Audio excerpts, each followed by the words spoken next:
नमस्कार दोस्तों, आप सभी का एक बार फिर स्वागत है हमारे चैनल पर। आज मैं आपके लिए लेकर आया हूं एक ऐसी खौफनाक कहानी जिसे सुनकर आपके रोंगटे खड़े हो जाएंगे और शायद आज के बाद आप अकेले रात में बाहर निकलने से पहले 100 बार सोचेंगे। दोस्तों, क्या आपने कभी सोचा है कि अगर आपकी हर ख्वाहिश को पूरी होने लगे तो उसकी कीमत क्या होगी? क्या होगा अगर कोई अनजानी ताकत आपको वो सब दे दे जो आप चाहते हैं, लेकिन बदले में आपसे कुछ ऐसा मांग ले जिसे देने के बाद आपके पास कुछ भी ना बचे?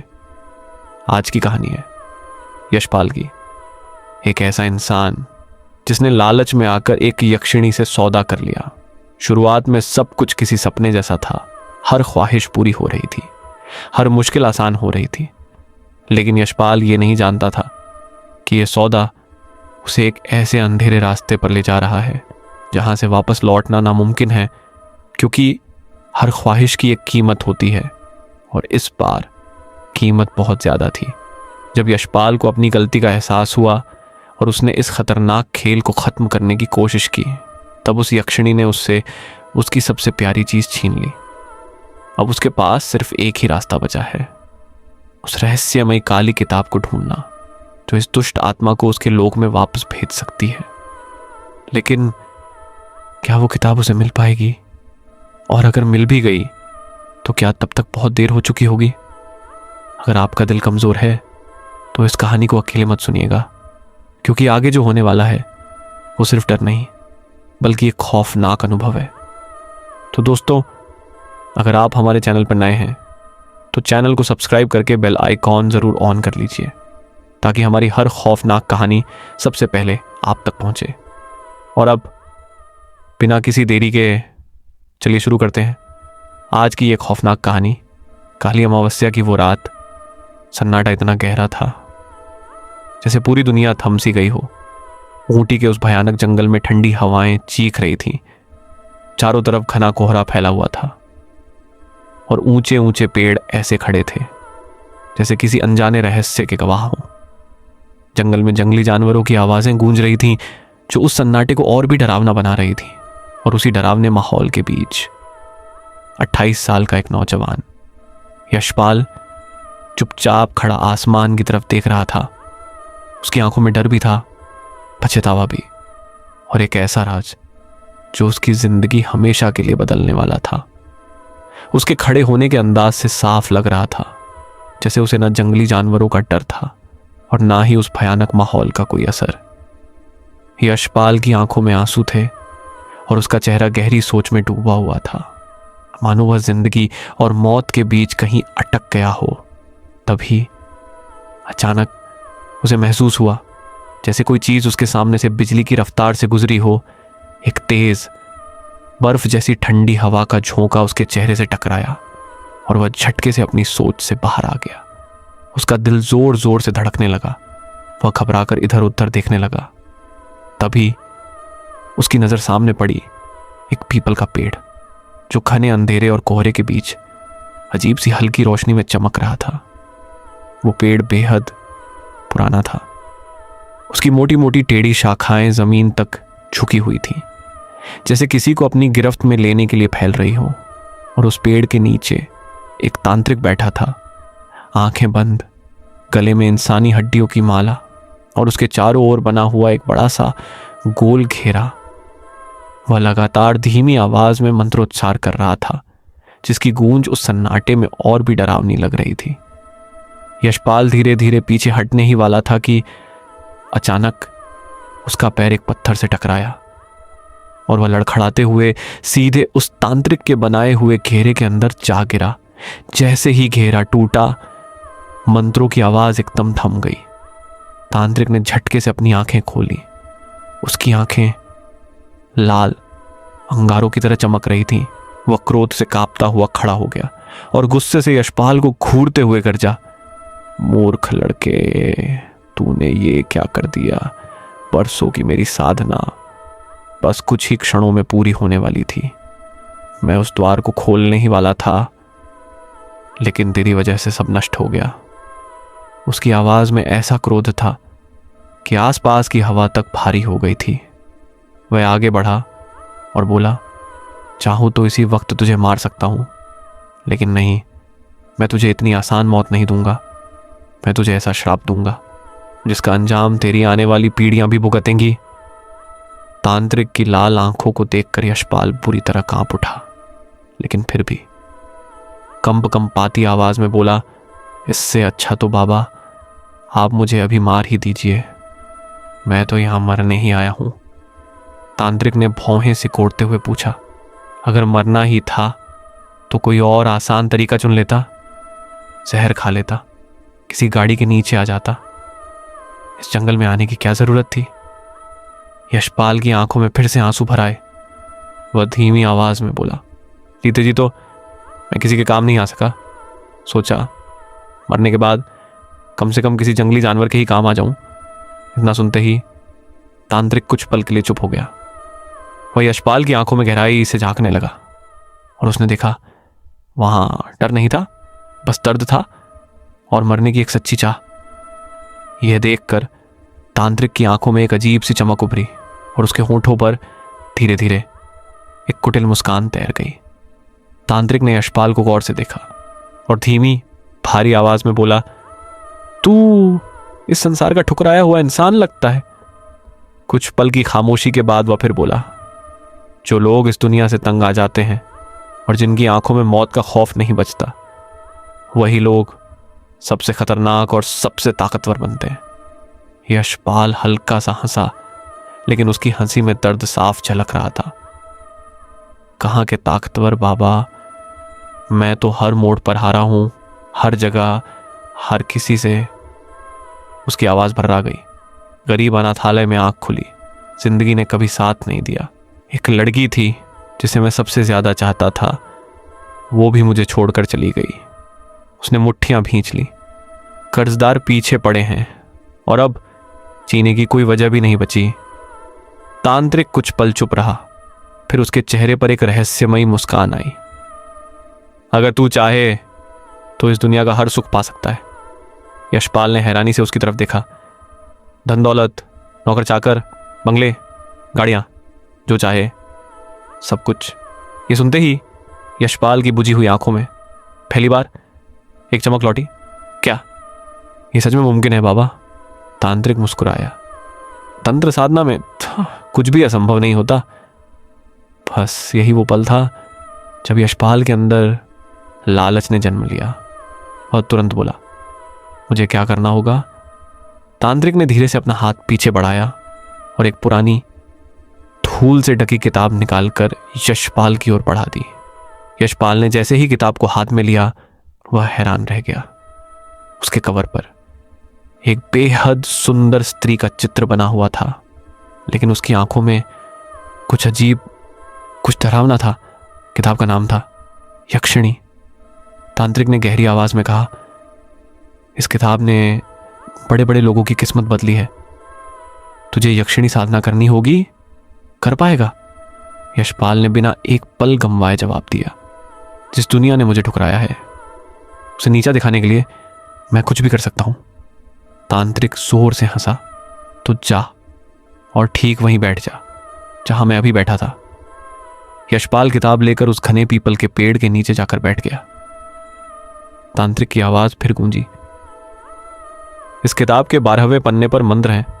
तुझे पूरे 12 दिन भूखा प्यासा रहकर इन मंत्रों का जाप करना होगा। उसकी आवाज अब और भी गंभीर हो गई। याद रखना, जैसे जैसे समय बीतेगा तेरे सामने डरावने दृश्य आएंगे, लेकिन वो सब सिर्फ भ्रम होंगे। किसी भी कीमत पर उस घेरे से बाहर मत निकलना, वरना तेरी जिंदगी मौत से भी बदतर हो जाएगी। इतना कहकर तांत्रिक वहां से चला गया, लेकिन दूर खड़े होकर वह कुटिल मुस्कान के साथ यशपाल को देखने लगा। अंधेरे में उसकी लाल आंखें किसी भूखे भेड़िए की तरह चमक रही थीं। यशपाल ने आंखें बंद की और मंत्र जाप शुरू कर दिया। एक रात बीती, फिर दूसरी। भूखा प्यासा वह लगातार मंत्रों का जाप करता रहा और देखते ही देखते आज उसकी चौथी रात थी। अचानक उसके कानों में एक जानी पहचानी आवाज गूंजी, रोने की आवाज। यशपाल ने धीरे से आंखें खोली और जो उसने देखा उसका दिल जोर से धड़क उठा। उसके सामने तन्नू खड़ी थी, आंखों में आंसू, चेहरे पर दर्द। यशपाल, ये तुम क्या कर रहे हो? मैंने बस गुस्से में कुछ कह दिया था और तुम मुझसे नाराज हो गए। वह रोते हुए उसके करीब आई। मुझे कुछ नहीं चाहिए, बस तुम चाहिए। फिर उसने अपने हाथ आगे बढ़ाए। देखो, मैं तुम्हारा फेवरेट खाना लाई हूं, चिकन फ्राई और दाल मखनी। मुझे पता था तुमने कई दिनों से कुछ नहीं खाया। चलो उठो यहां से। तन्नू की आवाज, उसका चेहरा और सामने रखा गर्मा गर्म खाना। 4 दिनों से भूखे यशपाल का मन एक पल के लिए डगमगा गया। उसकी नजर खाने पर टिक गई और उसका मंत्र जाप धीरे धीरे कमजोर पड़ने लगा। मगर तभी यशपाल को तांत्रिक की बात याद आ गई। किसी भी कीमत पर घेरे से बाहर मत निकलना। उसने अपनी आंखें कसकर बंद कर ली और कांपती हुई आवाज में फिर से मंत्रों का जाप शुरू कर दिया। कुछ ही पलों बाद तन्नू की आवाज, उसका चेहरा और वो खाना, सब कुछ हवा में घुलकर गायब हो गया। जंगल फिर से सन्नाटे में डूब गया। लेकिन ये तो बस शुरुआत थी। दिन बीतते गए और हर रात पहले से ज्यादा डरावनी होती गई। 8वीं रात अचानक यशपाल के सामने धुएं का एक भयानक बवंडर उठा। वो बवंडर तेजी से घूम रहा था और उसके अंदर से एक परछाई धीरे धीरे साफ होने लगी। यशपाल का दिल जैसे रुक गया, क्योंकि उस धुएं के बीच से तन्नू बाहर आई। लेकिन इस बार वो वैसी नहीं थी। उसका शरीर अलग था और उसका कटा हुआ सिर उसके हाथ में था। उसके कटे हुए सिर की आंखें खुली हुई थी और होंठों पर एक डरावनी मुस्कान थी। वो सिर यशपाल को देखकर हंस रहा था। रात के उस गहरे अंधेरे में यह दृश्य इतना भयावह था कि यशपाल की रूह तक कांप उठी। तभी उस कटे हुए सिर ने हंसते हुए कहा, तू ये सब तन्नू के लिए कर रहा है ना? यशपाल का गला सूख गया। वो कुछ बोल ही नहीं पाया। सिर फिर बोला, देख, जिन लोगों से तूने उधार लिया था उन्हीं लोगों ने तेरी तन्नू को मार डाला। इतना कहते ही तन्नू के धड़ ने अपने ही कटे हुए सिर को उठाया और पूरी ताकत से यशपाल की तरफ फेंक दिया। अचानक अपनी ओर आता हुआ तन्नू का वो खून से लथपथ सिर देखकर यशपाल पूरी तरह घबरा गया और डर के मारे वह झटके से उठ बैठा। बस वह उस घेरे से बाहर निकलने ही वाला था कि उसे फिर से तांत्रिक की चेतावनी याद आ गई। घेरे से बाहर मत निकलना। यशपाल ने खुद को रोका। वह वापस बैठ गया और अपनी आंखें बंद करके पूरी ताकत से मंत्रों का जाप करने लगा। लेकिन डर खत्म नहीं हुआ। आंखें बंद होने के बावजूद उसे वही भयानक दृश्य बार बार दिखाई दे रहा था, जैसे उसने आंखें बंद ही ना की हों। फिर भी इस बार यशपाल नहीं डगमगाया। उसने अपने डर को दबा दिया और लगातार मंत्रों का जाप करता रहा। 12वीं रात। अब उसका शरीर जवाब दे चुका था। भूख, प्यास और कमजोरी ने उसे लगभग तोड़ दिया था।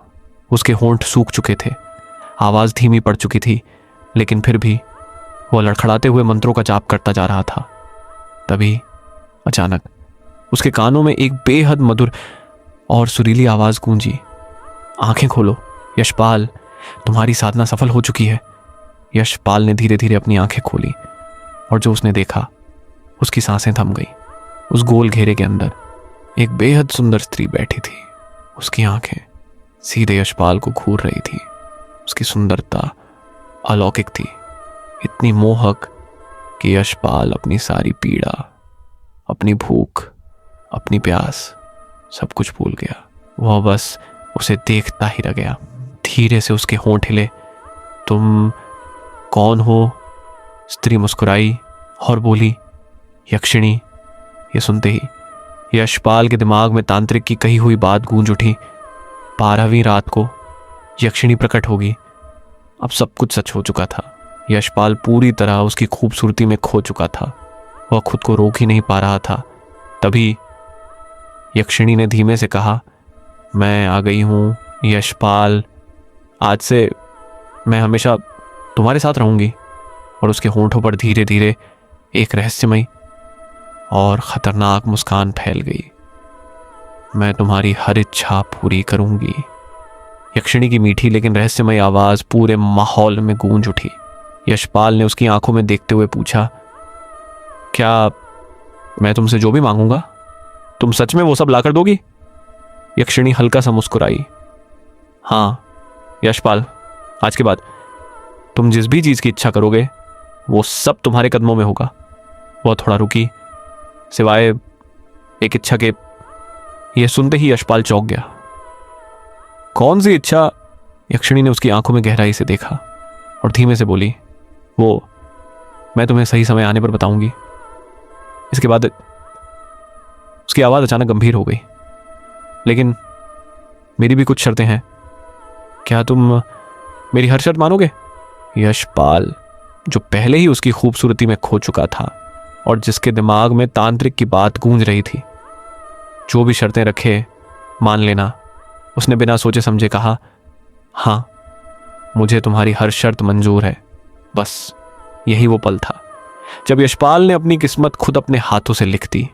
यक्षिणी के होठों पर धीरे धीरे एक खतरनाक मुस्कान उभरी। तो सुनो, पहली शर्त, हर रात तुम्हें मेरे लिए कच्चा मांस लाना होगा। यशपाल थोड़ा सिहर गया, लेकिन उसने कुछ नहीं कहा। यक्षिणी आगे बोली, दूसरी शर्त, तुम मुझे कभी भी वापस जाने के लिए नहीं कहोगे। उसकी आंखें अचानक और डरावनी हो गईं। जिस दिन तुमने ऐसा किया उस दिन मैं तुम्हें मार दूंगी और हमेशा के लिए आज़ाद हो जाऊंगी। जंगल की हवा जैसे एक पल के लिए थम गई। फिर यक्षिणी धीरे से उसके और करीब आई। और तीसरी शर्त, उसकी आवाज़ अब फुसफुसाहट में बदल गई, मैं तुम्हारे साथ तुम्हारी पत्नी बनकर रहूंगी और एक पति अपनी पत्नी को जो प्यार देता है वो सब तुम्हें मुझे देना होगा। यशपाल, जो अब पूरी तरह लालच और उसके मोह में डूब चुका था, उसने बिना एक पल गंवाए कहा, मुझे तुम्हारी हर शर्त मंजूर है। बस मुझे चाहिए धन, दौलत, बंगला, गाड़ियां और इस दुनिया का हर ऐशो आराम। यक्षिणी मुस्कुराई। वह धीरे धीरे उसके बेहद करीब आ गई और उसके कान के पास फुसफुसाई, मुझे तुमसे यही उम्मीद थी मेरे प्रिय यशपाल। यशपाल एक बार फिर उसके मोह में पूरी तरह डूब गया। उसे जरा भी अंदाजा नहीं था कि बिना पूरी सच्चाई जाने उसने कैसी भयावह मुसीबत को अपने गले लगा लिया है। कुछ देर तक वह बस उसे देखता ही रहा, फिर धीरे से बोला, मैं तुम्हें किस नाम से पुकारूं? यक्षिणी मुस्कुराई, तुम मुझे किसी भी नाम से बुला सकते हो। यशपाल ने सोचा और बोला, तो आज से मैं तुम्हें रोहिणी कहूंगा। यक्षिणी ने सिर हिलाया, जैसा तुम्हें पसंद। फिर उसने गंभीर होकर कहा, लेकिन याद रखना यशपाल, मैं हमेशा तुम्हारे सहाय की तरह तुम्हारे साथ रहूंगी। मुझे सिर्फ तुम देख पाओगे, कोई और नहीं। यशपाल ने धीरे से कहा, ठीक है। कुछ पल बाद उसने कमजोर आवाज में कहा, मैं पिछले 12 दिनों से भूखा और प्यासा हूं। बस इतना सुनना था कि यक्षिणी अचानक उसके और करीब आ गई।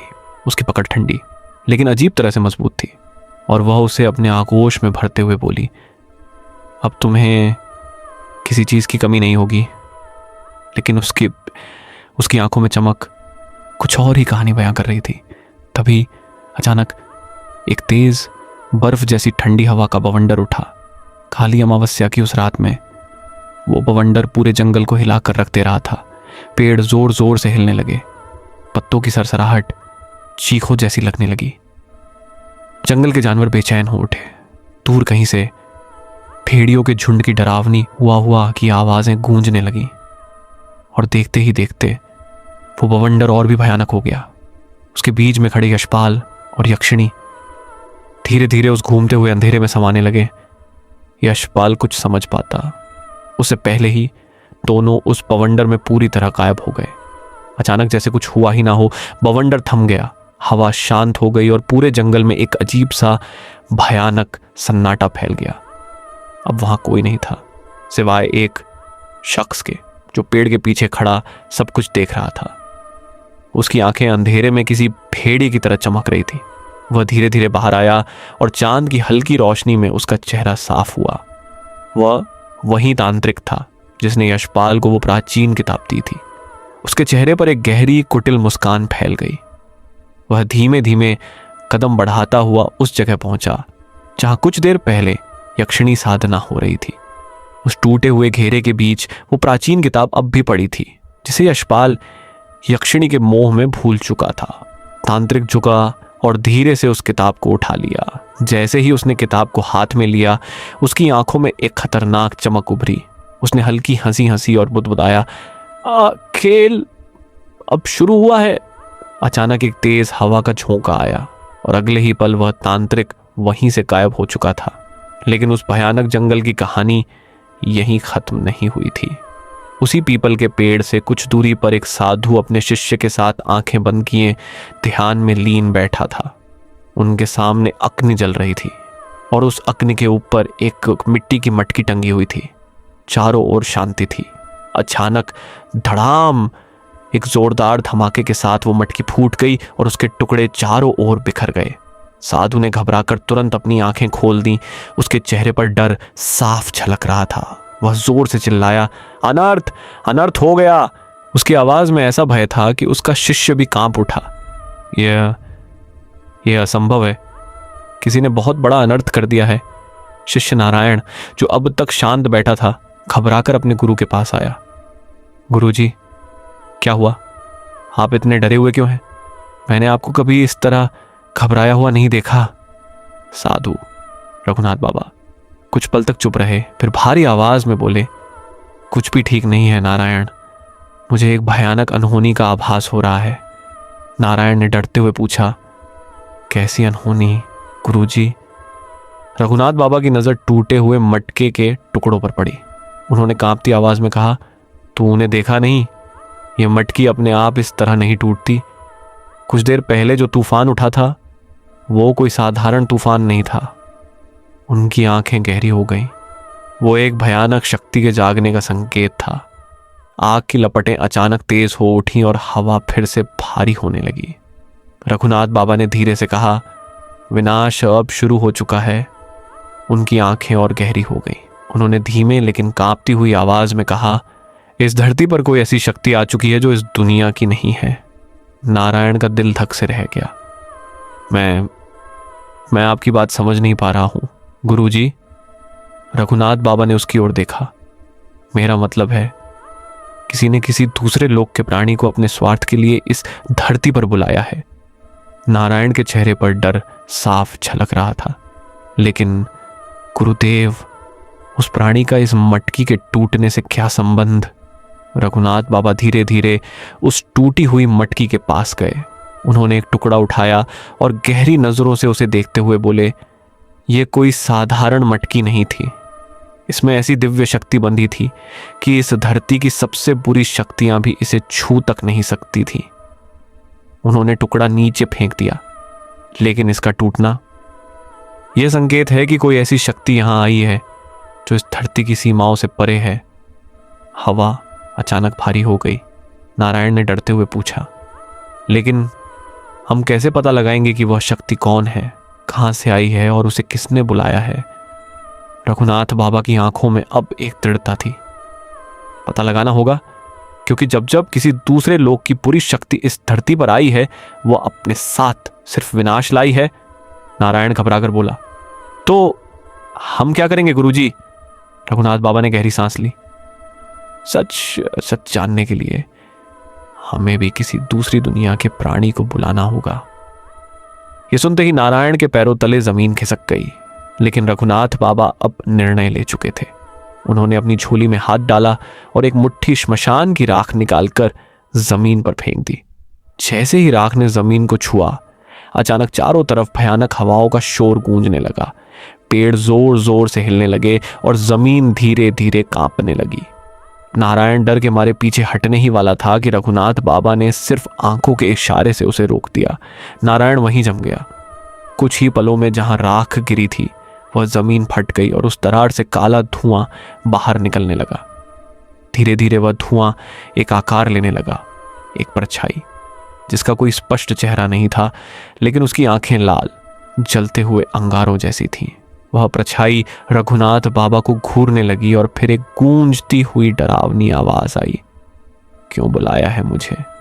उस आवाज में ऐसा क्रोध था कि हवा तक कांप उठी।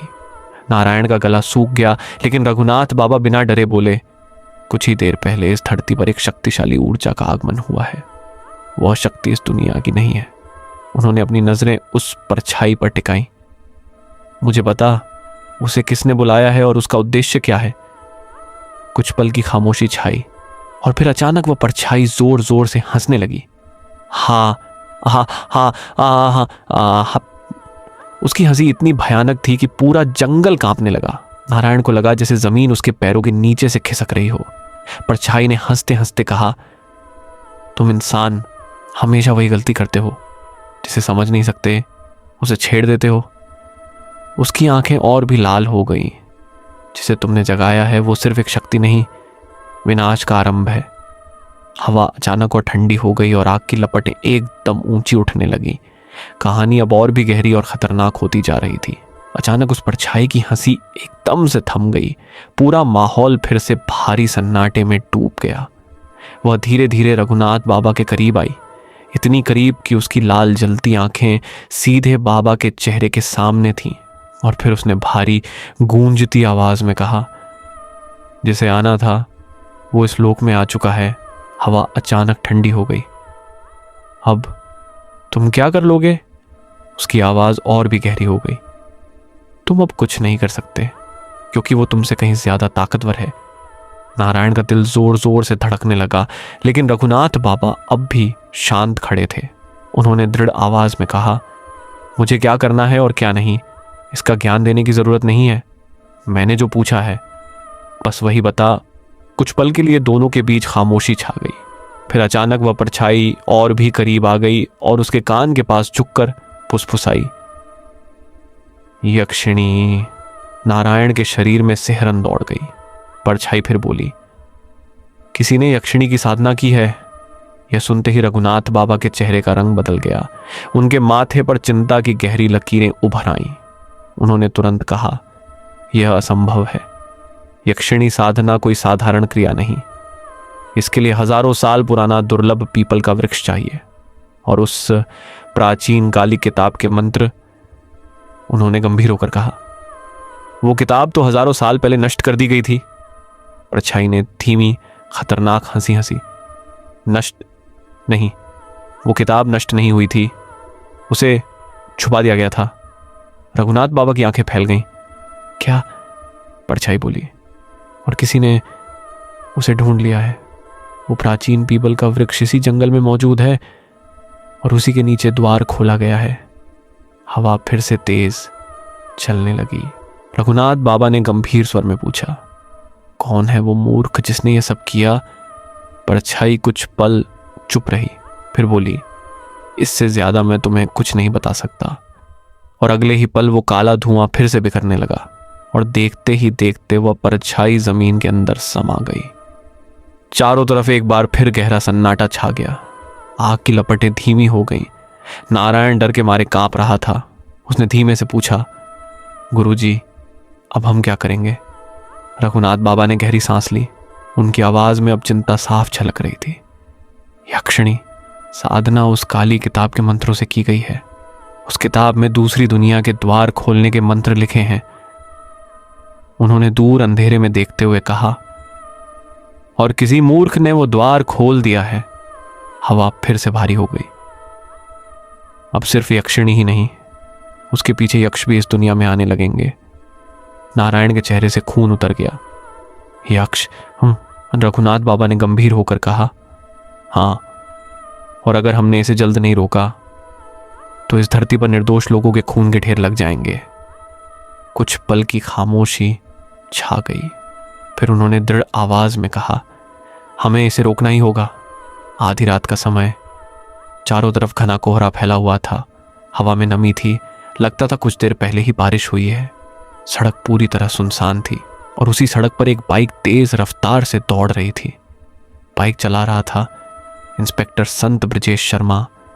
उसका चेहरा गंभीर था, जैसे किसी जरूरी काम पर जा रहा हो।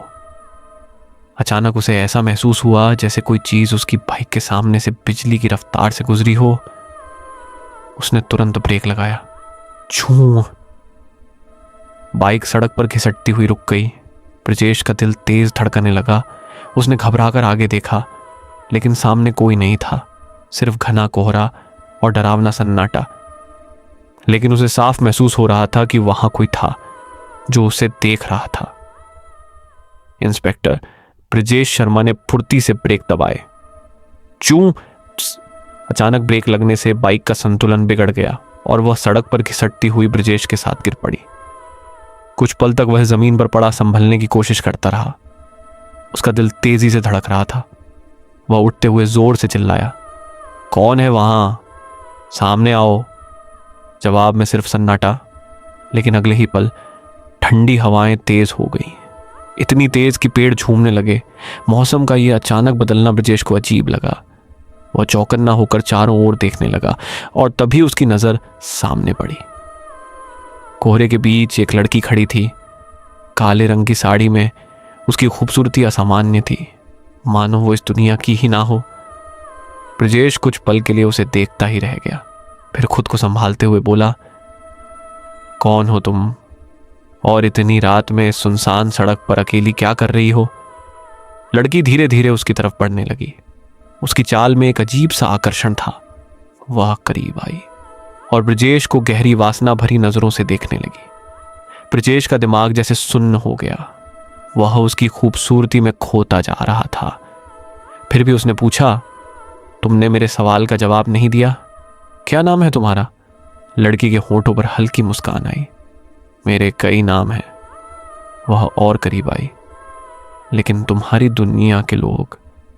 उसकी आवाज धीमी हो गई। मुझे यक्षिणी कहते हैं। यह सुनते ही ब्रजेश का दिल जैसे थम गया और अगले ही पल उस लड़की का चेहरा बदलने लगा। उसकी आंखें लाल हो गईं, चेहरा विकृत हो गया और उसके दांत किसी भूखे भेड़िए की तरह बाहर निकल आए। ब्रजेश कुछ समझ पाता उससे पहले ही उसने झपट्टा मारा और ब्रजेश की गर्दन अपने हाथों में जकड़ ली। आ! ब्रजेश की चीख सन्नाटे को चीर गई, लेकिन वो आवाज ज्यादा देर तक नहीं गूंजी, क्योंकि अगले ही पल यक्षिणी ने अपने नुकीले दांत उसकी गर्दन में गड़ा दिए। खून धीरे धीरे उसके शरीर से गायब होने लगा। कुछ ही सेकंड में ब्रजेश का शरीर ढीला पड़ गया और वह जमीन पर गिर पड़ा, निर्जीव। लेकिन खौफ यहीं खत्म नहीं हुआ था। अचानक उसकी लाश से एक काली परछाई बाहर निकली जो तड़प रही थी, मानो कोई आत्मा छटपटा रही हो। यक्षिणी ने अपना मुंह खोला और उस परछाई को एक ही झटके में अपने भीतर समा लिया। उसकी आंखों में एक अजीब सी चमक उभरी, मानो उसकी ताकत और बढ़ गई हो, और अगले ही पल वह अंधेरे में गायब हो गई। अगली सुबह इंस्पेक्टर ब्रजेश शर्मा की मौत की खबर पूरे शहर में जंगल की आग की तरह फैल गई। पुलिस को उसकी लाश हाईवे पर मिली। उसकी हालत इतनी भयावह थी कि देखने वालों की रूह कांप जाए। शरीर से खून पूरी तरह गायब और आंखें जैसे किसी ने निकाल ली हो। शहर के एक गार्डन में तन्नू अपने दो दोस्तों विकी और गौरव के साथ बैठी थी। तीनों के चेहरों पर चिंता साफ झलक रही थी। विकी ने धीमे लेकिन डर भरे स्वर में कहा, पिछले 3 महीनों में ये 12वीं हत्या है और हर बार एक ही पैटर्न। शरीर से पूरा खून गायब, यहां तक कि आंखें भी। गौरव ने सिर हिलाते हुए कहा, पहले तो लगता था पुलिस कुछ करेगी, लेकिन अब तो। वह रुका। पुलिस वाले खुद मारे जा रहे हैं। जब पुलिस ही सुरक्षित नहीं है तो हम आम लोग क्या करेंगे? विकी ने तन्नू की तरफ देखा। वह चुप थी, गहरी सोच में डूबी हुई। तू क्या सोच रही है तन्नू? कुछ पल की खामोशी के बाद विकी बोला, मुझे लगता है हमें कुछ दिनों के लिए ऊँटी छोड़ देना चाहिए। मेरी मान, हम ऑस्ट्रेलिया चलते हैं। हवा हल्की सी चली, पेड़ों के पत्ते हिले और उसी पल तन्नू ने धीरे धीरे अपना सिर उठाया। उसकी आंखों में कुछ अलग था, कुछ जो पहले नहीं था। विकी ने गहरी सांस लेते हुए कहा, मुझे लगता है हमें यहाँ से कुछ दिनों के लिए निकल जाना चाहिए।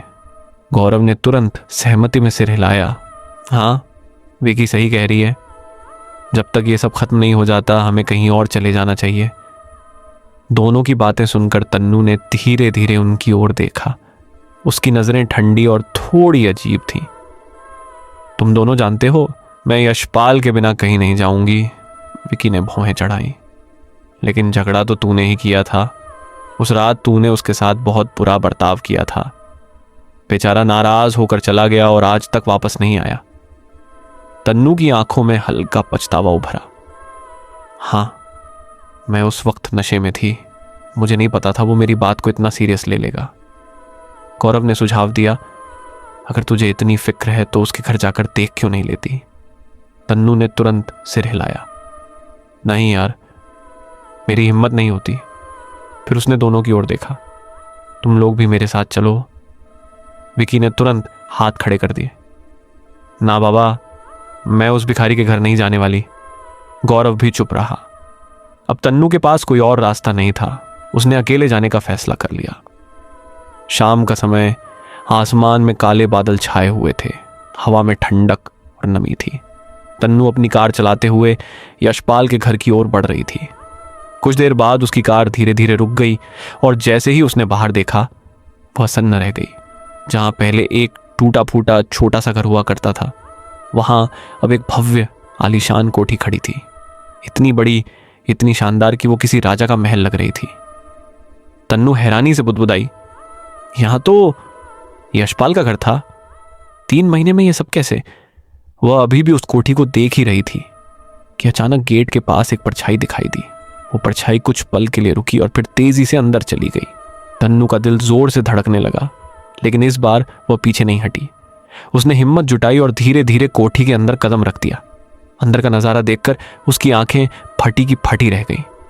हर चीज बेहद महंगी, बेहद चमकदार, झूमर, सोफे, दीवारों पर लगी पेंटिंग्स, सब कुछ किसी 5 सितारा महल जैसा था।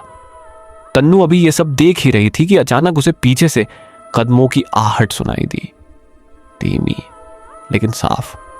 उसका दिल धड़कने लगा। वह धीरे धीरे पलटी और जैसे ही उसने पीछे देखा, उसकी सांस अटक गई। सामने यशपाल खड़ा था, लेकिन वह पहले जैसा नहीं था। उसने महंगे कपड़े पहन रखे थे, कीमती कोट पैंट, चेहरे पर अजीब सी शांति और होंठों पर हल्की मुस्कान। मैं तुम्हारा ही इंतजार कर रहा था तन्नू, उसने मुस्कुराते हुए कहा। मुझे पता था तुम जरूर आओगी। तन्नू अब भी हैरान थी।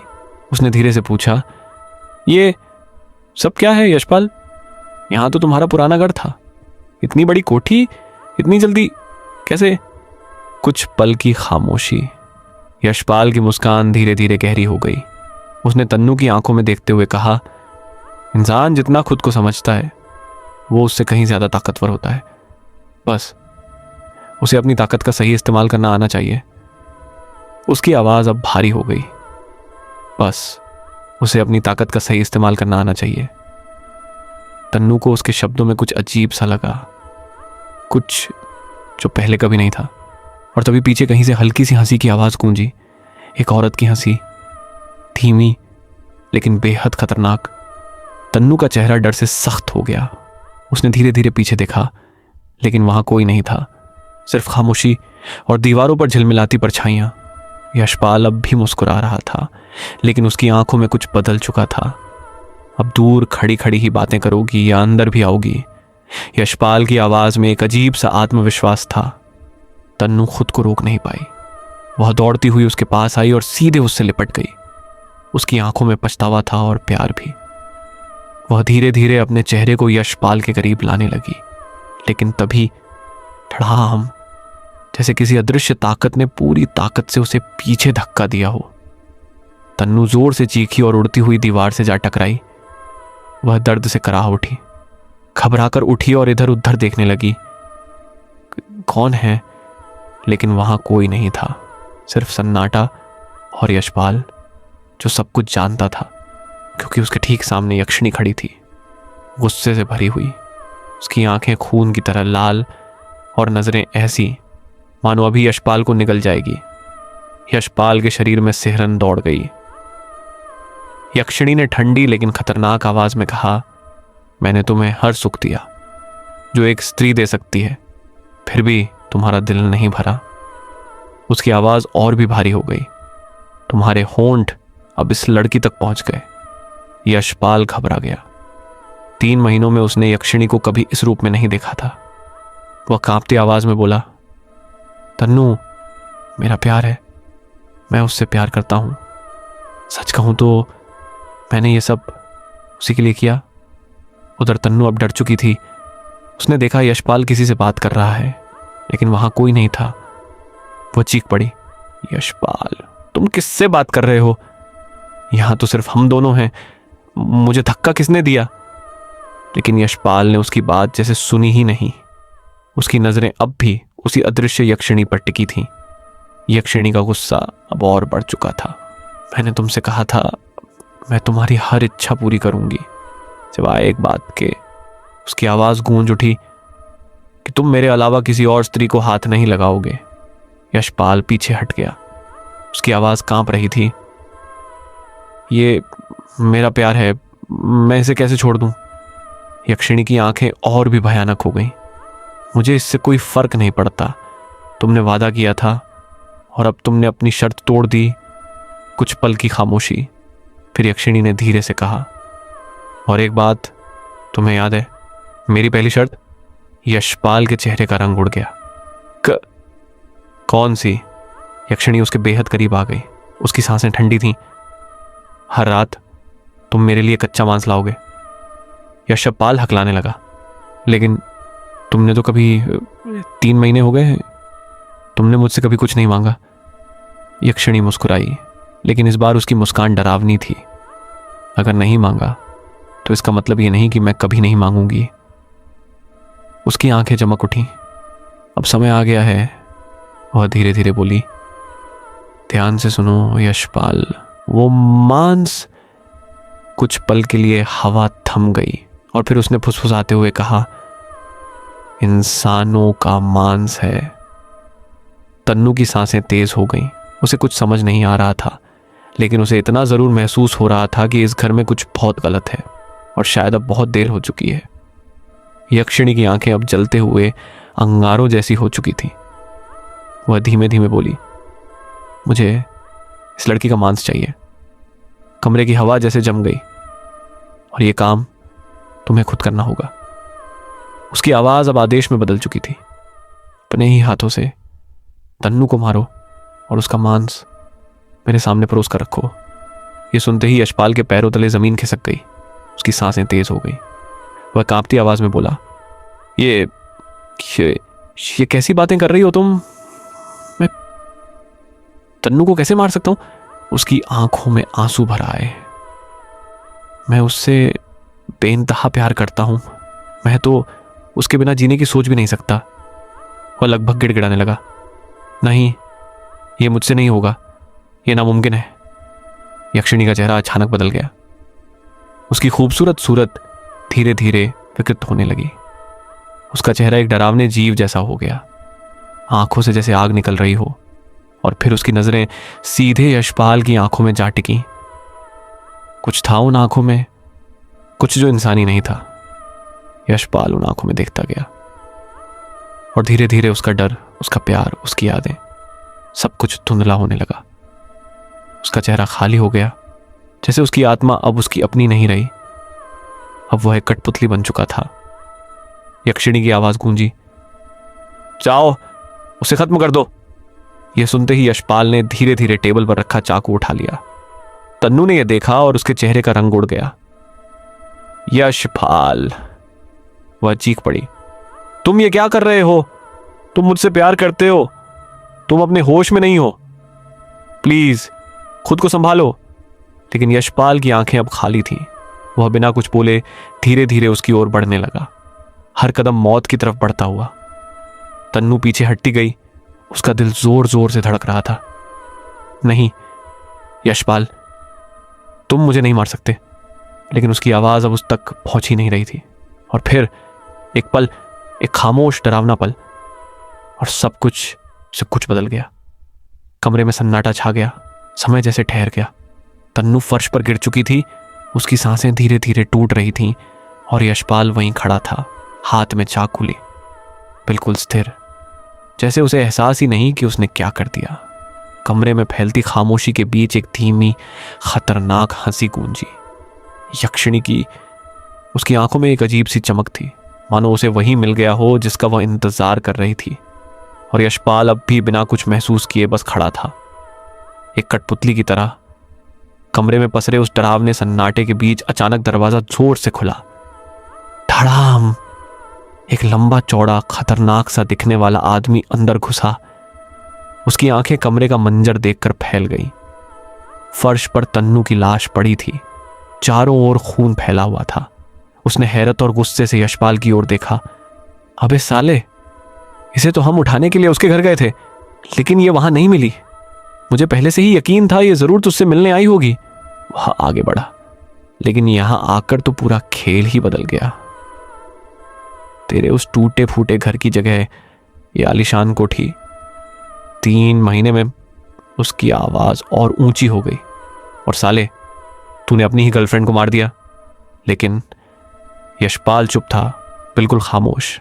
उसकी आंखें खाली थीं, जैसे वह अभी भी किसी और दुनिया में खोया हुआ हो। वह आदमी तिलक राज वर्मा, जिससे यशपाल ने ब्याज पर 4 लाख रुपए लिए थे, अब गुस्से से तिलमिला उठा। साले, जवाब दे। और अगले ही पल झटाक, उसने यशपाल के गाल पर एक जोरदार थप्पड़ जड़ दिया।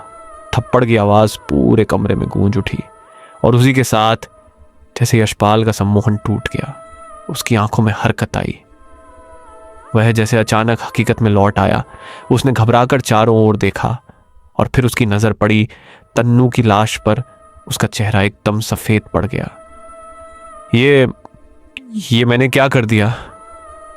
उसके होंठ कांपने लगे, लेकिन तभी उसने अपने सामने खड़े आदमी को पहचाना। तिलक राजवर्मा, वही गुंडा जो पिछले कई महीनों से उसके पीछे पड़ा था, जिसने उसे धमकी दी थी कि अगर पैसे नहीं मिले तो वह तन्नू को उठा ले जाएगा। कुछ पल की खामोशी, और फिर यशपाल धीरे धीरे उसके सामने जाकर खड़ा हो गया। अब उसकी आंखों में डर नहीं था, बल्कि एक अजीब सी ठंडक और सख्ती थी, जैसे उसने कोई बड़ा फैसला कर लिया हो। वह धीमी लेकिन ठंडी आवाज में बोला, मैं तुम्हारा कर्ज चुकाने आया हूं। तिलकराज ने तिरछी नजर से उसे देखा। क्या? अगले ही पल यशपाल ने अपनी जेब में हाथ डाला और नोटों का एक मोटा बंडल निकालकर उसके हाथ में रख दिया। तिलकराज कुछ पल के लिए चुप रह गया। उसकी आंखों में हैरानी थी। इतना पैसा? लेकिन उसके चेहरे पर धीरे धीरे एक लालची मुस्कान फैलने लगी। उसे क्या पता था कि इस पैसे के पीछे कितना खून और कितनी काली ताकत छिपी हुई है। और कमरे के कोने में अंधेरे के बीच यक्षिणी खड़ी थी। वह सब कुछ देख रही थी।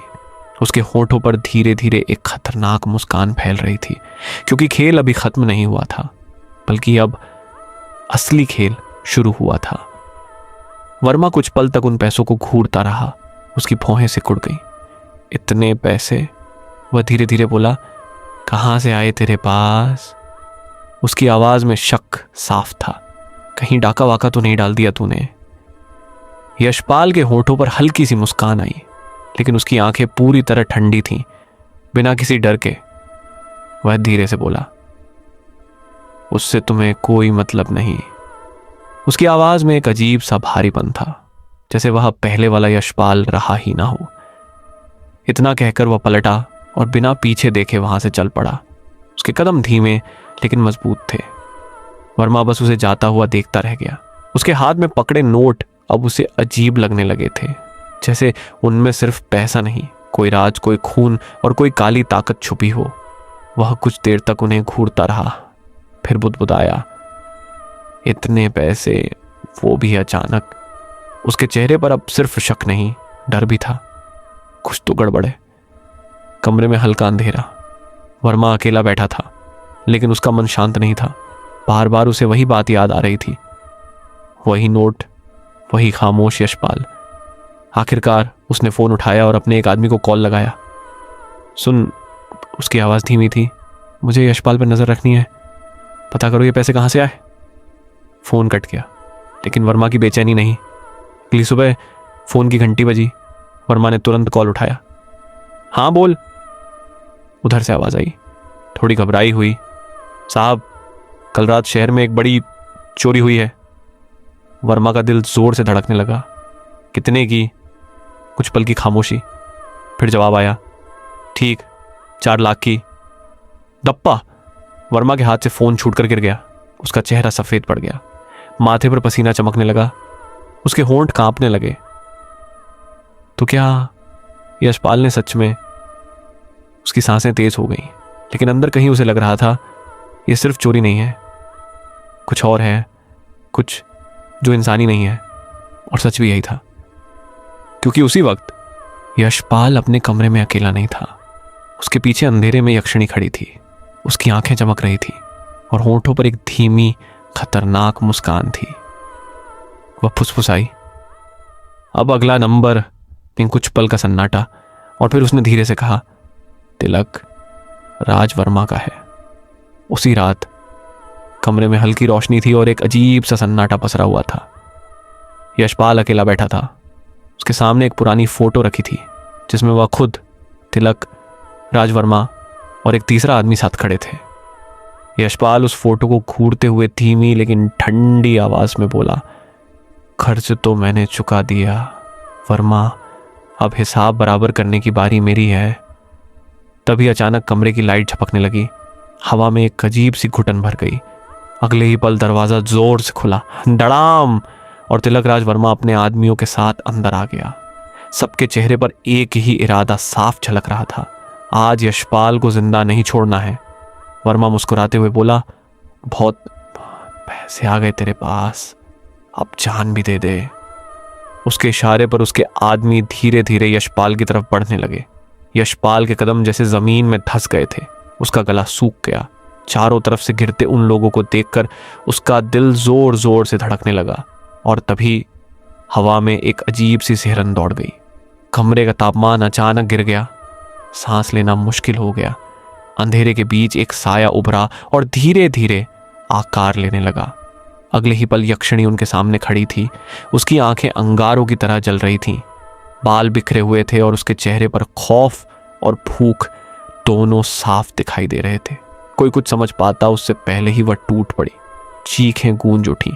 कुछ ही सेकंड में तिलक राज वर्मा और उसके सभी आदमी जमीन पर गिर चुके थे। कोई बच नहीं पाया।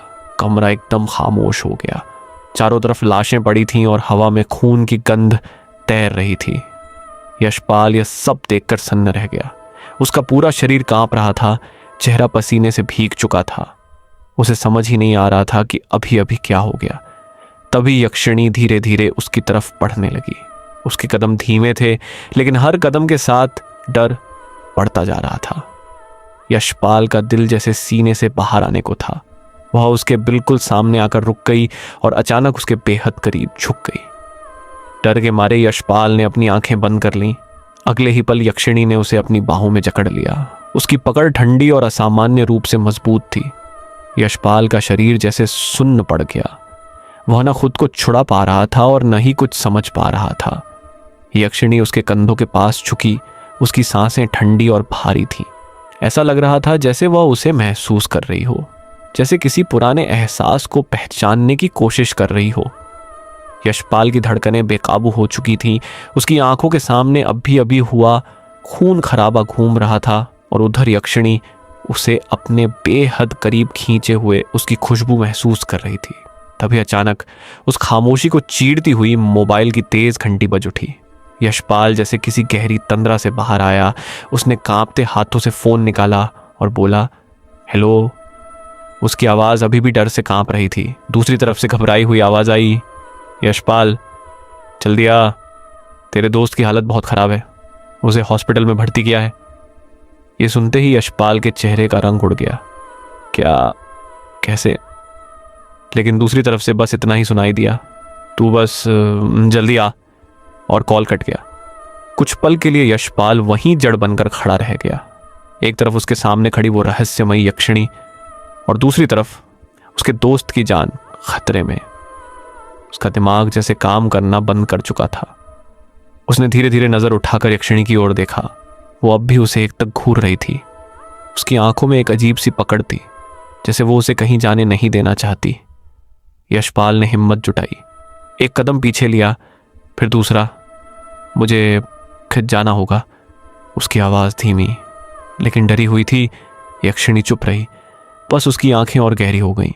कमरे का माहौल और भारी हो गया। कुछ पल की खामोशी और फिर यशपाल अचानक पलटा और वहां से दौड़ पड़ा। उसने पीछे मुड़कर देखने की हिम्मत नहीं की, लेकिन उसे साफ महसूस हो रहा था कोई नजर अब भी उसका पीछा कर रही है।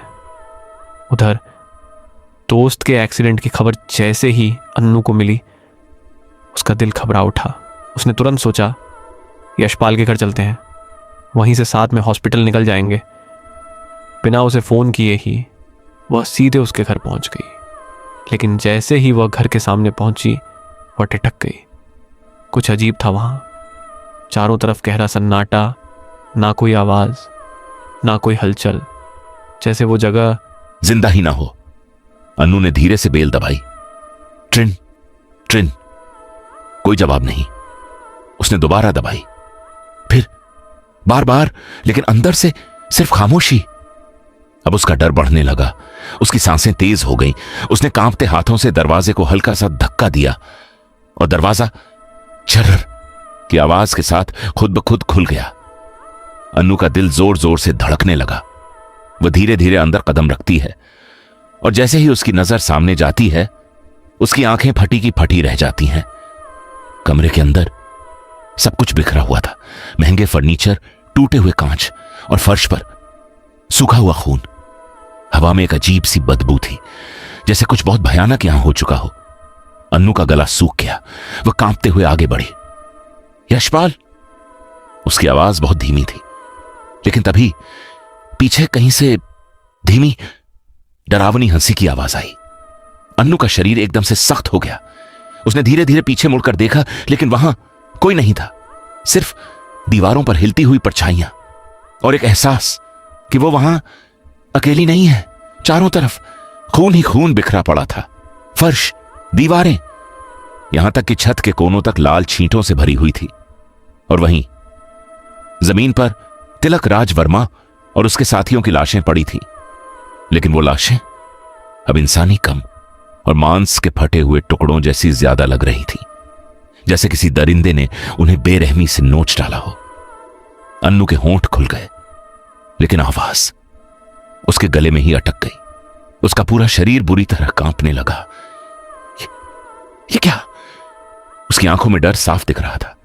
वह धीरे धीरे पीछे हटने लगी, लेकिन तभी टप टप टप घर की लाइटें झपकने लगी। रोशनी, अंधेरा, रोशनी, अंधेरा, हर झपक के साथ कमरा और डरावना होता जा रहा था। और फिर अचानक चारों तरफ धुआं फैलने लगा। धीरे धीरे पूरा कमरा उस काले घुटन भरे धुएं से भर गया। अन्नू अब पूरी तरह डर के साए में थी। उसकी सांसें तेज हो गईं। उसे समझ नहीं आ रहा था, वो भागे या चिल्लाए। तभी एक दिल दहला देने वाली चीख पूरे घर में गूंज उठी। अन्नू झटके से पीछे मुड़ी और जो उसने देखा, उसकी रूह तक कांप उठी।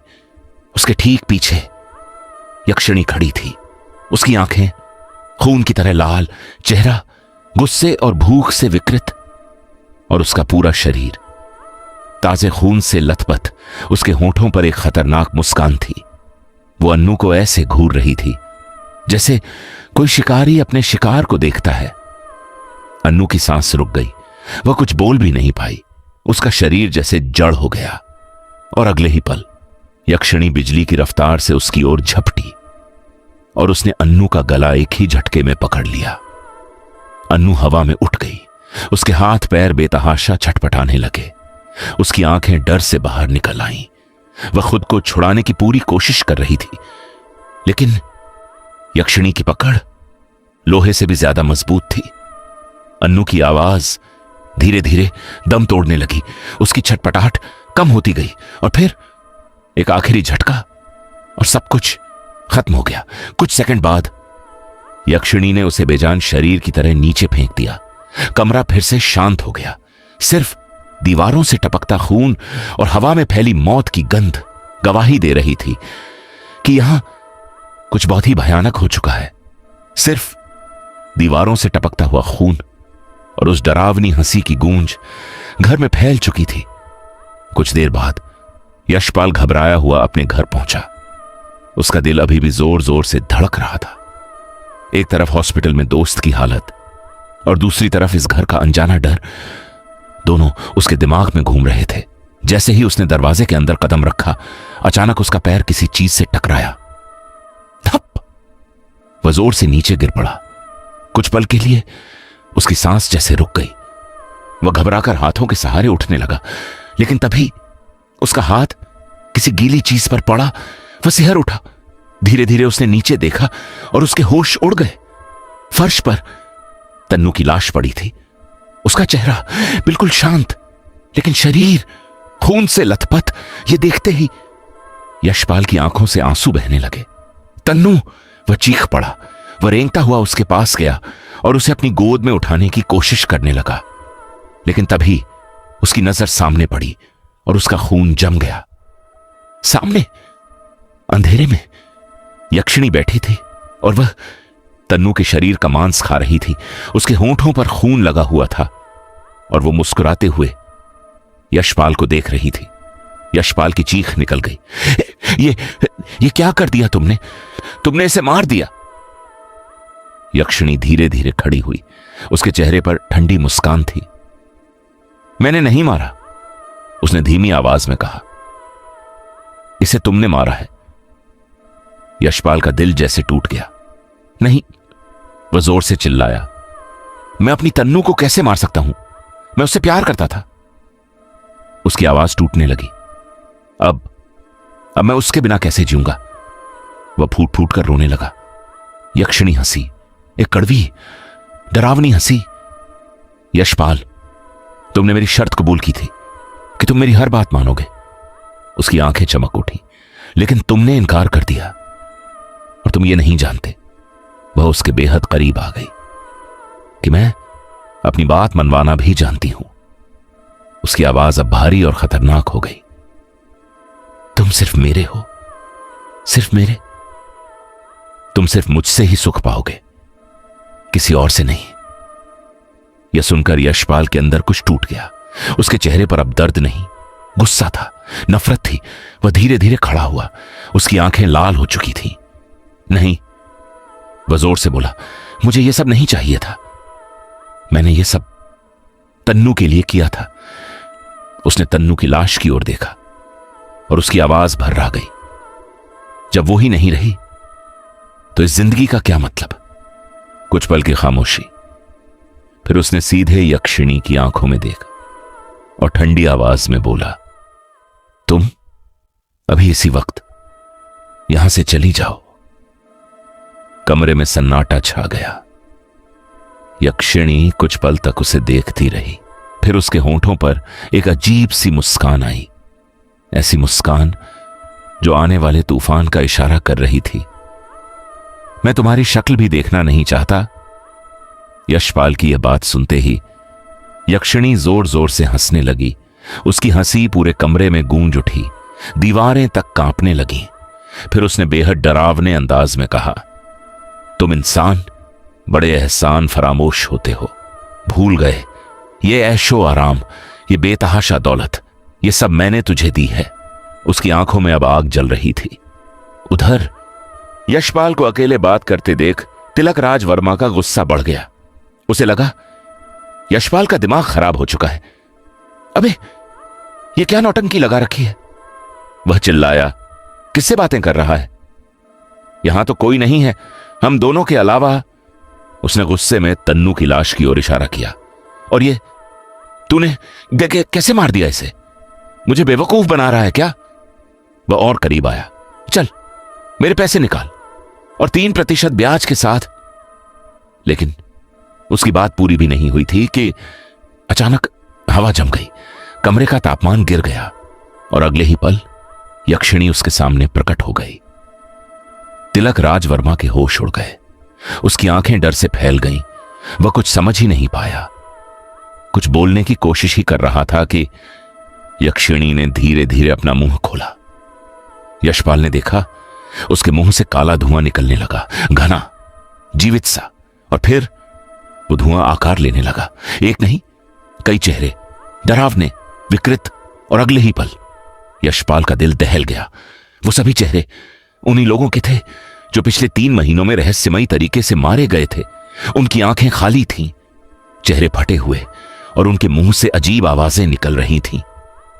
अचानक वे सब तिलक राज वर्मा की ओर झपट पड़े। नहीं! उसकी चीख कमरे में गूंज उठी। लेकिन कुछ ही सेकंड में सब खत्म हो गया। उसका शरीर चीथड़ों में बदल चुका था, उसके टुकड़े फर्श पर बिखरे पड़े थे। यक्षिणी झुकी और उसने उसका सारा खून पी लिया। यह सब देखकर यशपाल की चीख निकल गई। ये क्या है? उसकी आवाज कांप रही थी।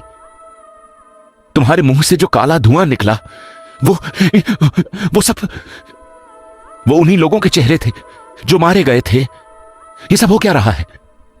यक्षिणी ने उसकी ओर देखा और उसके होंठों पर एक भयानक मुस्कान उभरी। ये तुम्हारी सोच से भी बड़ा है यशपाल।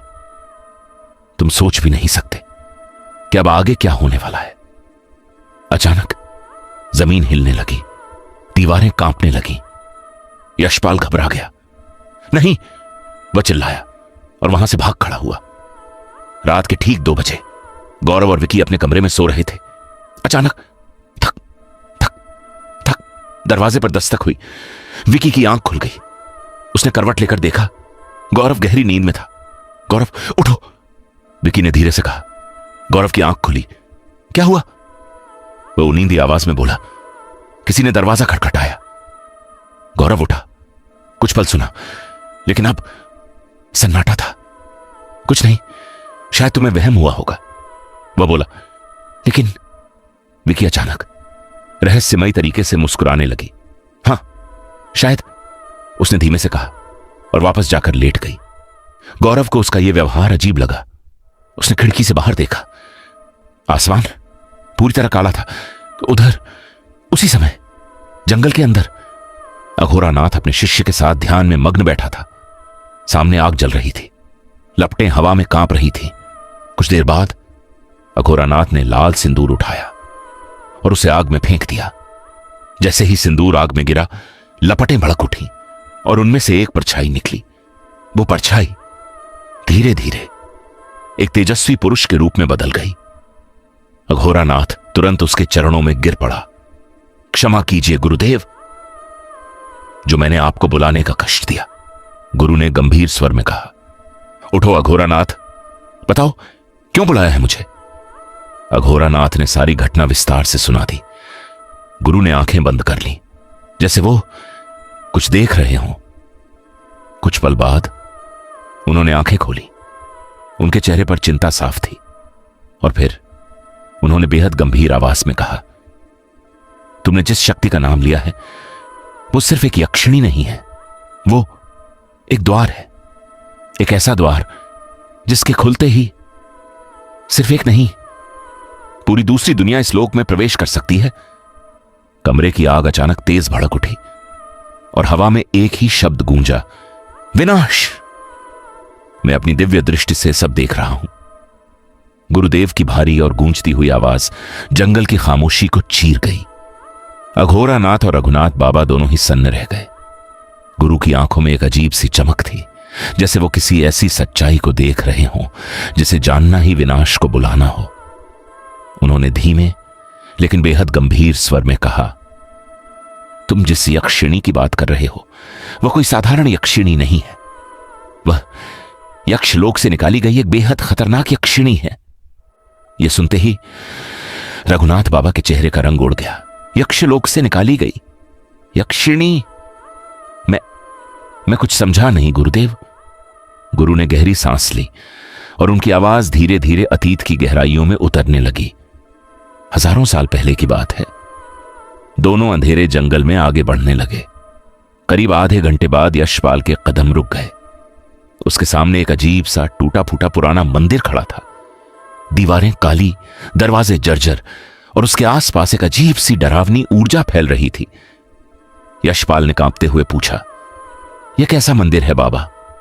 इसे देखकर तो नहीं लगता कि यहां पूजा होती होगी।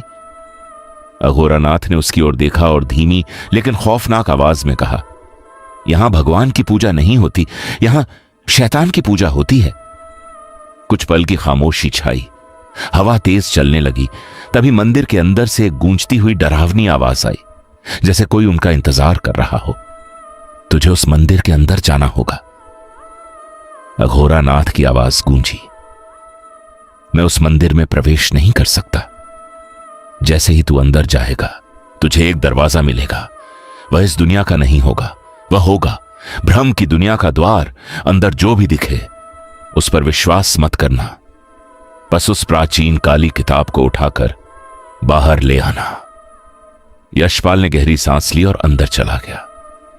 मंदिर के अंदर का दृश्य भयावह था। दीवारों पर टंगी मूर्तियां जैसे उसे घूर रही थीं और सामने एक जर्जर दरवाजा। उसने हिम्मत करके दरवाजा खोला और अगले ही पल वह मंदिर नहीं बल्कि तन्नू का बेडरूम था। तन्नू अर्धनग्न अवस्था में बैठी थी, हाथ में वही काली किताब। उसकी आवाज मदहोश कर देने वाली थी। आओ ना, कितने दिन हो गए। यशपाल सम्मोहन में उसके पास गया, उसे गले लगाया, लेकिन तभी उसके दिमाग में जैसे धमाका हुआ। नहीं, उसे याद आया, तन्नू मर चुकी है। उसने किताब छीनी और तन्नू का रूप एक भयानक जली हुई चुड़ैल में बदल गया। अचानक बवंडर उठा और दोनों गायब हो गए। बवंडर शांत हुआ और वहां एक तांत्रिक प्रकट हुआ। उसने वही काली किताब उठा ली और मुस्कुराया। खिल अब शुरू हुआ है। उसी समय जंगल में रघुनाथ बाबा को संकेत मिला कि कोई भयानक शक्ति जाग चुकी है। उन्होंने दूसरी दुनिया की परछाई को बुलाया, जिसने बताया यक्षिणी, और सच सामने आया। किसी ने यक्षिणी साधना करके दूसरी दुनिया का द्वार खोल दिया है। दूसरी तरफ शहर में इंस्पेक्टर ब्रजेश शर्मा को एक रहस्यमयी लड़की मिली, जिसने खुद को यक्षिणी बताया और कुछ ही सेकंड में उसका खून पीकर उसकी आत्मा निगल ली। शहर में मौतों का सिलसिला शुरू हो गया। उसी दौरान तन्नू, विकी और गौरव इस रहस्य पर बात कर रहे थे और तन्नू यशपाल से मिलने उसके घर पहुंची, जहां अब एक आलीशान कोठी खड़ी थी। अंदर यशपाल बदल चुका था, लेकिन वहां एक अदृश्य यक्षिणी भी मौजूद थी, जिसने यशपाल को अपनी शर्त याद दिलाई। हर रात कच्चा मांस, और इस बार उसने तन्नू का मांस मांगा। सम्मोहन में आकर यशपाल ने तन्नू की हत्या कर दी। बाद में तिलक राज वर्मा वहां आया, लेकिन यक्षिणी ने उसे और उसके आदमियों को मार डाला। इसके बाद यशपाल को दोस्त के एक्सीडेंट की खबर मिली और वह घर से निकल गया। पीछे से अन्नू वहां पहुंची। उसने घर के अंदर लाशें और खून देखा। तभी यक्षिणी ने उसे भी मार दिया। जब यशपाल वापस आया, उसने तन्नू की लाश और यक्षिणी को उसका मांस खाते देखा। वह टूट गया, लेकिन यक्षिणी ने साफ कहा, मैंने नहीं, तुमने मारा है। यशपाल के अंदर गुस्सा भर गया और उसने उसे जाने को कहा, लेकिन खेल यहीं खत्म नहीं हुआ। रात को यक्षिणी ने फिर से हमला किया और कई लोगों की परछाइयों को अपने काले धुएं में बांध लिया। उधर जंगल में अघोरानाथ और रघुनाथ बाबा को उनके गुरु ने सच्चाई बताई। वह कोई साधारण यक्षिणी नहीं, बल्कि यक्ष लोक से निकाली गई खतरनाक यक्षिणी रोहिणी है, जिसने देवताओं के खिलाफ विद्रोह किया था और शापित होकर कैद कर दी गई थी। वह काली किताब उसी लोक का द्वार खोलने की कुंजी है, और अब वे आजाद हो चुकी हैं। वह सिर्फ इंसानों को नहीं मारती, बल्कि उनकी परछाई, उनकी आत्मा का हिस्सा भी अपने वश में कर लेती है। और सबसे खतरनाक बात, वह अकेली नहीं है, उसकी 6 और साथी भी कैद थी। गुरु ने आगे बताया, इस पूरी घटना के पीछे सिर्फ यशपाल नहीं, बल्कि वह कपटी तांत्रिक भी है, जिसने पहले खुद साधना की और फिर एक कमजोर इंसान यशपाल को मोहरा बनाया। असल में यक्षिणी दोनों की साधना से इस दुनिया में आई है, और अब जो शुरू हुआ है वह सिर्फ खून खराबा नहीं, बल्कि एक ऐसे द्वार का खुलना है जिससे पूरी दूसरी दुनिया इस धरती पर आ सकती है। अब खेल बदल चुका है। यह सिर्फ एक इंसान और एक यक्षिणी की कहानी नहीं रही, यह एक आने वाले महाविनाश की शुरुआत है। जंगल में अचानक हवा तेज हो गई। गुरु ने आखिरी बार चेतावनी दी, अब ध्यान से सुनो। इस जंगल में एक बहुत पुराना मंदिर है, लेकिन वह कोई साधारण मंदिर नहीं, वह शैतान का मंदिर है। उस मंदिर के अंदर एक दरवाजा है, और उसी दरवाजे के पीछे दूसरी दुनिया का द्वार खुलता है। वही काली किताब उसी दरवाजे के अंदर छुपी हुई है, और उसी किताब में उस द्वार को बंद करने के मंत्र भी मौजूद हैं। अघोरानाथ ने गंभीर होकर पूछा, तो हमें क्या करना होगा? गुरु की आवाज और भारी हो गई। तुम्हें उस काली किताब को हासिल करना होगा और फिर उसमें लिखे मंत्रों का जाप करना होगा, लेकिन मंत्र पूरा होने के बाद तुम्हें उस इंसान की बलि देनी होगी जिसके जरिए यक्षिणी इस दुनिया में आई है। नारायण का गला सूख गया। अघोरानाथ ने धीरे से कहा, यानी? गुरु ने उसकी बात पूरी की। यशपाल। और फिर उन्होंने बताया कि वो तांत्रिक भूतकाल से आया था और अब जा चुका है, इसलिए अब सिर्फ यशपाल ही बचेगा। इतना कहकर गुरु की आकृति धुंधली हुई और गायब हो गई। जंगल में सन्नाटा छा गया। रघुनाथ बाबा ने तुरंत कहा, चलो, और दोनों पीपल के पेड़ की ओर निकल पड़े। रात का सन्नाटा, घना कोहरा और ठंडी हवा उस जगह को और भी डरावना बना रहे थे। पीपल के पेड़ के पास यशपाल खड़ा था। उसकी आंखों से आंसू बह रहे थे, चेहरा टूटा हुआ था। तभी पीछे से किसी ने उसके कंधे पर हाथ रखा। वह सिहर उठा, पीछे मुड़ा और उसके सामने अघोरानाथ और नारायण खड़े थे। अघोरानाथ की आंखें उसे ऐसे घूर रही थीं जैसे उसे जिंदा निकल जाए। हवा भारी हो गई और यशपाल समझ गया, अब जो होगा वही उसकी किस्मत तय करेगा। अघोरानाथ गरजे, मूर्ख व्यक्ति, तू जानता भी है तूने क्या किया है। तूने उस मौत को इस दुनिया में बुलाया है जो हर इंसान का खून पी जाएगी। यह सुनकर यशपाल टूट गया। वह घुटनों के बल गिर पड़ा। मुझे नहीं मालूम था बाबा, मैं बहुत टूट चुका था। उस कपट्टी साधु ने मेरी कमजोरी का फायदा उठाया। अघोरानाथ ने सख्ती से कहा, नहीं, तू लालच में आ गया, तू एक लालची इंसान है। यशपाल ने सिर झुका लिया। आप सही कह रहे हैं, लेकिन मैंने इसकी बहुत बड़ी कीमत चुकाई है। मैंने अपनी प्रेमिका को खो दिया। अघोरानाथ गरजे, तुझे अपनी प्रेमिका का दुख है, उन लोगों का क्या जो तेरी वजह से मारे गए। यशपाल चुप हो गया। तभी आसमान काला पड़ने लगा। काली परछाइयां मंडराने लगी। जानवर चिल्लाने लगे। अघोरानाथ बोले, ये उन्हीं लोगों की परछाइयां हैं जिन्हें यक्षिणी ने मारा है। वो हर हत्या के साथ और शक्तिशाली हो रही है। वह आत्माओं को गुलाम बना रही है। यह सुनकर यशपाल के पैरों तले जमीन खिसक गई। कुछ कीजिए बाबा, मैं प्रायश्चित करना चाहता हूं। अघोरानाथ कुछ पल चुप रहे, फिर बोले, मैं इसका उपाय जानता हूं, लेकिन तुझे एक कुर्बानी देनी होगी। यशपाल ने बिना सोचे कहा, मैं तैयार हूं, मैं कोई भी कुर्बानी देने को तैयार हूं। अघोरानाथ की आंखों में चमक आई। तो ध्यान से सुन, तुझे उस काली किताब को लाना होगा। यशपाल घबराया, लेकिन मैं तो उसे वहीं छोड़ आया। अघोरानाथ मुस्कुराए, मुझे पता है वो कहां है। उसी किताब में उसे वापस भेजने के मंत्र हैं और उसी में द्वार बंद करने का रहस्य। फिर उनकी आवाज भारी हो गई, लेकिन उस तंत्र को पूरा करने के लिए एक बलि देनी होगी। यशपाल की सांसें तेज हो गईं। किसकी? अघोरानाथ ने उसकी आंखों में देखते हुए कहा, तेरी। ये सुनकर यशपाल अंदर तक कांप गया, लेकिन अघोरानाथ बोले, क्या हुआ? अपनी मौत से डर गया? कभी उनके बारे में सोचा है जो तेरी वजह से मारे गए? यशपाल की आंखों में तन्नू का चेहरा आ गया। वह रो पड़ा। कुछ देर बाद उसने अपने आंसू पोंछे और दृढ़ आवाज में कहा, नहीं बाबा, अगर मेरी मौत से इस दुनिया का विनाश रुक सकता है तो मैं तैयार हूं। अघोरानाथ ने सिर हिलाया। ठीक है, चल मेरे साथ। और इसी के साथ तीनों उस शैतानी मंदिर की ओर बढ़ गए, जहां सिर्फ एक फैसला होने वाला था, या तो दुनिया बचेगी या सब कुछ खत्म हो जाएगा। दोनों अंधेरे जंगल में आगे बढ़ने लगे। करीब आधे घंटे बाद यशपाल के कदम रुक गए। उसके सामने एक अजीब सा टूटा फूटा पुराना मंदिर खड़ा था। दीवारें काली, दरवाजे जर्जर और उसके आसपास एक अजीब सी डरावनी ऊर्जा फैल रही थी। यशपाल ने कांपते हुए पूछा, यह कैसा मंदिर है बाबा?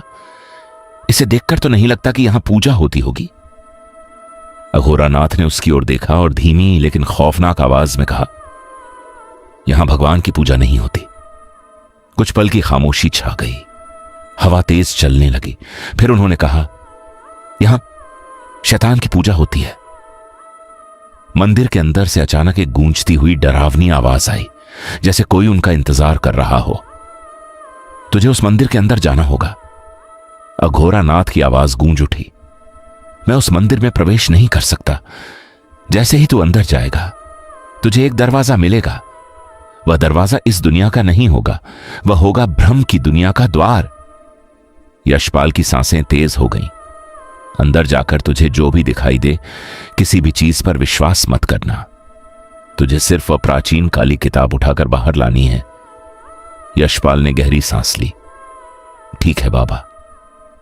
रात का सन्नाटा, घना अंधेरा और दिल की धड़कनें तेज। यशपाल धीरे धीरे उस टूटे फूटे मंदिर के अंदर प्रवेश कर गया। अंदर का नजारा देखकर उसकी रूह कांप उठी। दीवारों पर टंगी हुई भयानक मूर्तियां, जैसे हर एक मूर्ति उसे घूर रही हो, और सामने एक पुराना जर्जर दरवाजा। यशपाल ने हिम्मत जुटाई और दरवाजा खोल दिया। दरवाजा खुलते ही उसके सामने जो था, उसे देखकर उसके होश उड़ गए। वह मंदिर नहीं था, वह था तन्नू का बेडरूम। तन्नू अर्धनग्न अवस्था में बैठी हुई उसकी तरफ देख रही थी।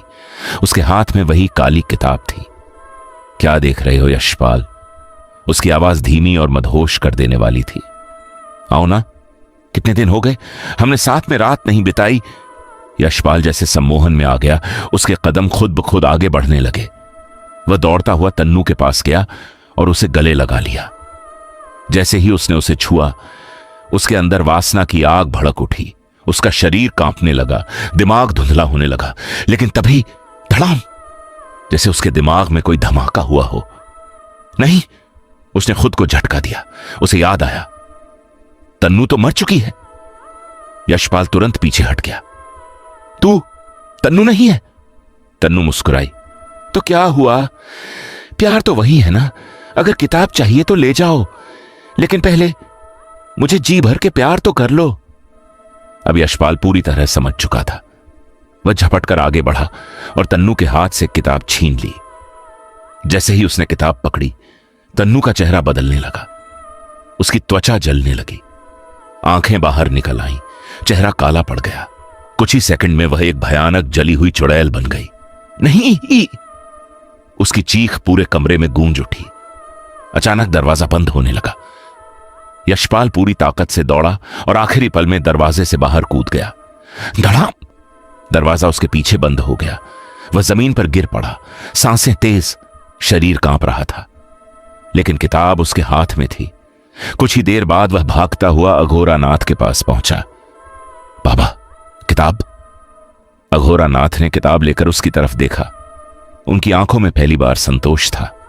तू वाकई साहसी है। अगर तू लालच में ना पड़ता तो बहुत बड़ा इंसान बनता। चल, अब समय आ गया है। दोनों फिर उसी पीपल के पेड़ के पास पहुंचे जहां से यह सब शुरू हुआ था। अघोरा नाथ ने जमीन पर लाल सिंदूर से एक बड़ा घेरा बनाया, बीच में लकड़ियां रखी और आग जला दी। क्या तू तैयार है? यशपाल ने बिना हिचकिचाए कहा। हां बाबा। अघोरा नाथ ने काली किताब खोली और मंत्रों का जाप शुरू किया। जैसे जैसे मंत्र आगे बढ़े, मौसम बदलने लगा। तेज तूफान, भेड़ियों की डरावनी आवाजें और चारों ओर फैलता अंधेरा। अचानक काली परछाइयों का झुंड उस घेरे के चारों ओर मंडराने लगा, और फिर उन परछाइयों के बीच से धीरे धीरे एक आकृति उभरी। वो थी यक्षिणी। उसकी आंखें आग की तरह जल रही थीं, चेहरा खून से सना हुआ और होंठों पर खतरनाक मुस्कान। वह सीधे यशपाल की तरफ देखने लगी और गुस्से से गरज उठी। तो आखिर तू यहां आ ही गया, मुझे धोखा देने के लिए। ये तुम क्या कर रहे हो यशपाल? यक्षिणी की आवाज गूंज उठी। उसकी आंखें आग की तरह जल रही थीं। तुम्हें क्या लगता है तुम इस 2 कौड़ी के साधु की मदद से मुझे वापस भेज दोगे? वह धीरे धीरे आगे बढ़ी। मैंने तुम्हें क्या कुछ नहीं दिया, तुम्हारी हर ख्वाहिश पूरी की। यशपाल की आंखों में गुस्सा भर गया। वही मेरी सबसे बड़ी भूल थी। तुमने मेरे ही हाथों मेरी तन्नू को मरवा दिया। यक्षिणी ठाका मारकर हंसी। क्या तुमने वादा नहीं किया था मेरी हर शर्त मानने का? यशपाल चीखा।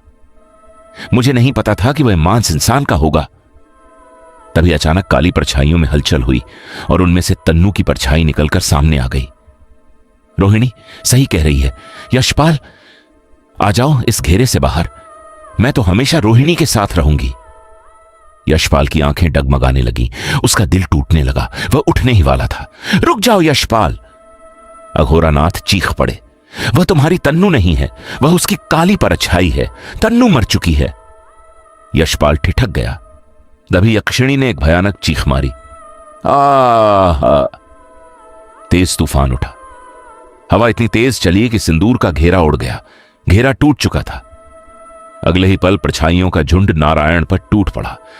उसकी चीखें जंगल में गूंज उठी। कुछ ही सेकंड में उसका शरीर टुकड़ों में बंट चुका था। यह देखकर अघोरानाथ की आंखों में खून उतर आया। यशपाल समझ चुका था कि अब सिर्फ एक ही रास्ता बचा है। उसने आंखें बंद की और कहा, मैं तैयार हूं। यक्षिणी के चेहरे पर एक डरावनी मुस्कान फैल गई। अघोरानाथ ने अंतिम मंत्र शुरू किया। हवाएं और तेज हो गईं, बिजली कड़कने लगी, आसमान फटता हुआ सा लग रहा था। यशपाल की आंखों के सामने उसकी पूरी जिंदगी घूमने लगी। तन्नू की हंसी, उसका प्यार, वो छोटे छोटे सपने। और तभी एक तेज प्रकाश फैल गया। रुको! एक दिव्य आवाज गूंजी। सबकी नजरें मुड़ी और वहां तन्नू की आत्मा खड़ी थी, लेकिन इस बार वह शांत थी, दिव्य थी। उसकी आंखों में गुस्सा नहीं, सिर्फ प्यार था। उसने यक्षिणी की ओर देखा। तुमने मेरे प्रेम को तोड़ा, लेकिन प्रेम कभी खत्म नहीं होता। उसने अपने हाथ उठाए और उसके चारों ओर एक उज्जवल प्रकाश फैल गया। वह प्रकाश सीधे यक्षिणी पर गिरा। नहीं! यक्षिणी चीख उठी। वह तड़पने लगी, छटपटाने लगी, भागने की कोशिश की, लेकिन अब वह फंस चुकी थी, क्योंकि यह शक्ति तंत्र की नहीं, प्रेम और बलिदान की थी। अघोरानाथ स्तब्ध रह गया। यह कैसे संभव है? यशपाल की आंखों से आंसू बहने लगे। तन्नू मुस्कुराई। तुमने मुझे कभी खोया ही नहीं, मैं हमेशा तुम्हारे साथ थी। प्रकाश और तेज हो गया और अगले ही पल धम! एक जोरदार धमाके के साथ यक्षिणी और अघोरानाथ दोनों गायब हो गए। हवाएं शांत हो गईं, अंधेरा छंट गया। जंगल में फिर से सन्नाटा, लेकिन इस बार शांति का। यशपाल अकेला खड़ा था, आंखों में आंसू, दिल में खालीपन। तन्नू की आत्मा धीरे धीरे उसके पास आई। अब तुम्हें जीना है यशपाल, मेरी याद के साथ एक नई शुरुआत करनी है। और धीरे धीरे वह प्रकाश में विलीन हो गई। यशपाल ने नीचे देखा। पीपल के पेड़ के पास एक सफेद फूल खिला हुआ था, शांति का प्रतीक, नई जिंदगी का संकेत। उसने फूल को उठाया, आसमान की ओर देखा। अब सब कुछ खत्म हो चुका था। अंधकार हार चुका था और प्रेम जीत चुका था।